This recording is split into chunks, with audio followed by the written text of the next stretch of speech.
Mister ladies viewers அனைவருக்கும் வணக்கம். நான் டாக்டர் நித்யா, சித்தா பிசிஷியன். நம்ம உடல்ல சர்க்கரையோட அளவு, சர்க்கரை நோயாளிகள் எந்த மாதிரியான உணவு சாப்பிடலாம் அப்படின்றது ஒரு டவுட் இருந்துகிட்டே இருக்கும். ஸோ நிறைய நம்ம பார்த்தோம்னா இந்த மாதிரி காய்கறிகள் நம்ம சாப்பிடலாம். அடுத்ததாக பார்த்தோம்னா இதை எடுத்துக்கோங்க, இந்த மூலிகைகளை எடுத்துக்கோங்க அப்படின்னு நம்ம சொல்றோம். ஸோ இந்த மூலிகைகள் அப்படின்னு சொல்லும்போது கொஞ்சம் கொஞ்சமாக நம்ம உணவோடு சேர்த்து சாப்பிடும்போது நிறைய பலன் நமக்கு கிடைக்குது. அந்த உணவை எப்படி நமக்கு சுகர் இருந்தாவே ஒரு டயர்ட்னஸ் உடல்ல இருந்துகிட்டே இருக்கும். டயர்ட்னஸ் அப்படின்னு சொல்றது ஒரு உடல் சோர்வு. ஸோ உடல் சோர்வு நம்ம உடல்ல இருந்துகிட்டே இருக்கும். ஸோ அப்படி இருக்கும்போது இன்ஸ்டன்டா நமக்கு இதை சாப்பிட்டா எனர்ஜி உடனே கிடைக்குமா? குடல் பகுதிக்கு ரொம்ப நல்லதா?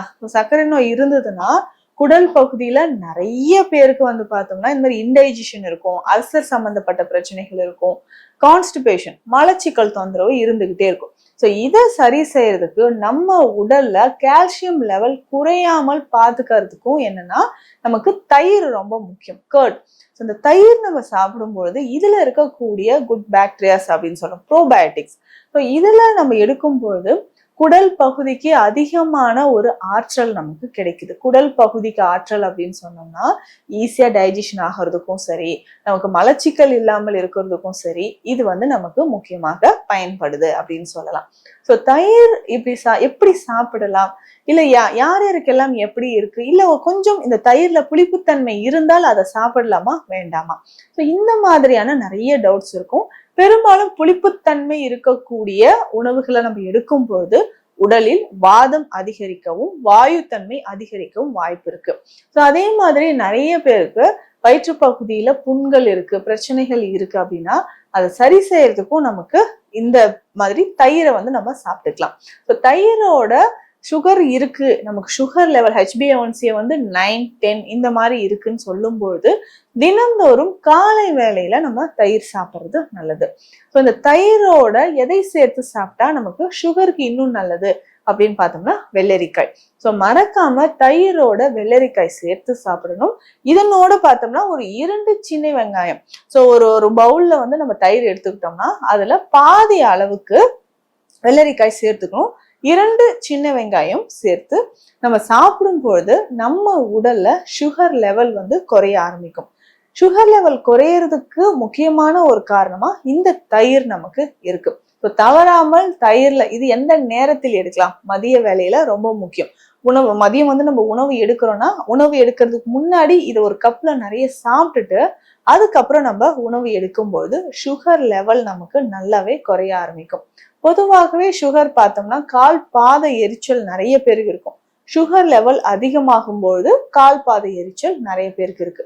ஸோ இதை சரி செய்யறதுக்கும் நமக்கு என்னன்னா இந்த கால் பாத எரிச்சல் சரியாகிறதுக்கும் நமக்கு இந்த தயிரோட வெள்ளரிக்காய், வெங்காயம், சின்ன வெங்காயம் ஒரு 2 சேர்த்து சாப்பிடும்பொழுது உடல்ல நிறைய முன்னேற்றங்கள் நமக்கு கிடைக்க ஆரம்பிக்கும். ஸோ பொதுவாகவே நம்ம உடல்ல கொஞ்சம் கொஞ்சமாக அந்த மாற்றம், உடல்ல ஒரு ஸ்டாமினா வரணும் அப்படின்னா தயிரை நம்ம ஃபாலோ பண்ணிக்கலாம். அதற்கு அடுத்ததாக பார்த்தோம்னா அல்சர் பிரச்சனை இருந்துகிட்டே இருக்குங்க அப்படின்னு சொல்றவங்களும் தயிரை தாராளமாக பயன்படுத்தலாம். வெந்தய பொடி இருக்கு இல்லைங்களா? ஸோ தயிர் ஒரு கப்ல எடுக்கிறோம்னா ஒரு 1/2 டீஸ்பூன் அளவுக்கு வெந்தய பொடி சேர்த்து தயிரோட நல்லா மிக்ஸ் பண்ணி நம்ம சாப்பிடணும். தொடர்ந்து இதை சாப்பிட சாப்பிட என்ன ஆகும்னா உடல்ல நமக்கு நிறைய நல்ல விஷயங்கள் நடக்க ஆரம்பிக்கும். ஸோ ப்ரோபயோட்டிக்ஸ் உடல்ல சேரும்போது இந்த அல்சர் தொடர்பான பிரச்சனைகளும் வயிறு சம்பந்தப்பட்ட பிரச்சனைகளும் நமக்கு குணமாக ஆரம்பிக்குது. ஸோ இதுவே நிறைய பேர் சித்த மருத்துவத்துல பார்த்தோம்னா அஷ்டச்சூர்ணம் அப்படின்ற ஒரு மருந்து இருக்கு. இந்த மருந்தை நம்ம எப்படி பயன்படுத்தலாம்?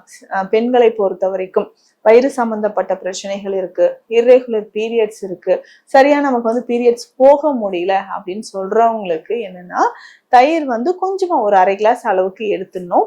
இதுல அஷ்டச்சூர்ணம் ஒரு 1/2 ஸ்பூன் அளவுக்கு சேர்த்து கலந்து சாப்பிடும்பொழுது உடல்ல இருக்கக்கூடிய வலிகள், மசில் கிராம்ப், பீரியட்ஸ் டைம்ல வரக்கூடிய ப்ராப்ளம் இது எல்லாமே நமக்கு குணமாக ஆரம்பிக்குது.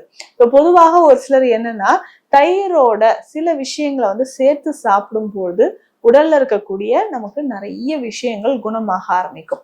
ஸோ இதுலயுமே பார்த்தோம்னா தயிர்ல நம்ம சொன்ன மாதிரி குழந்தைகள் ஒரு சிலருக்கு சரியா மெமரி பவர் இல்லாம இருக்கு, உடல் வந்து ஒரு ட்ரைனஸ் இருக்கு அப்படின்னு சொன்னா நாட்டு சர்க்கரையை சேர்த்து கொடுக்கலாம். ஸோ இதை நம்ம பயன்படுத்தும் போது பிரெயின் செல்ஸ் வந்து நல்லாவே ஆக்டிவா இருக்க ஆரம்பிக்குது.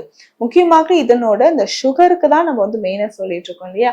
ஸோ சுகர் இருக்கிறவங்க வெள்ளரிக்காய் வெங்காயம் சேர்த்து சாப்பிட்டுட்டு இதனோட இப்ப நான் சொல்லக்கூடிய முக்கியமான மருந்து வகைகளையும் நம்ம ஃபாலோ பண்ணிக்கலாம். பஞ்சமூல கற்பசூரணம் அப்படின்ற ஒரு மெடிசன்.